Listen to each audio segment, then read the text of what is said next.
So resin comes in two parts. There's a part A and there's a part B. So the A is just the resin, and then the B is the hardener. So for Moss Epoxies Art Pro, you mix equal parts when you're mixing your resin, and you need to make sure it's mixed thoroughly.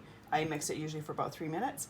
If you decide to use a different resin from Moss Epoxies, you need to follow the instructions for what ratio. Most of them are 50-50. Some have different proportions, so you need to make sure you check the instructions of the epoxy that you're using.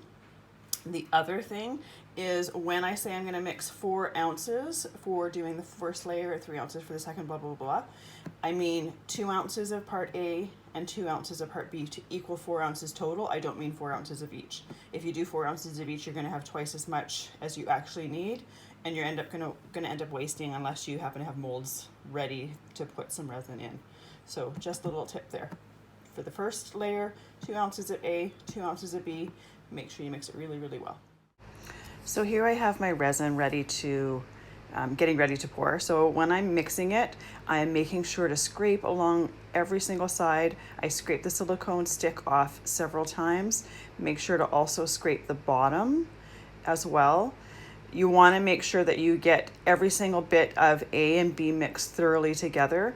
If there's a part that's not mixed, it's not going to cure properly. It's going to end up having a sticky finish, and you want to make sure you have a clear, hard finish when you're done. So I tend to constantly scrape the sides as well as the bottom and the stick, just to make sure to get every single bit of A and B. And you can see I'm mixing quite vigorously. If you mix a little bit slower, you don't have nearly as much bubbles. But I'm always super worried about not having everything of A and B mixed completely properly. So I tend to mix quickly. So you're going to do it for the full amount of time that it calls for. And then you are going to put a little bit in a separate cup to mix your white in.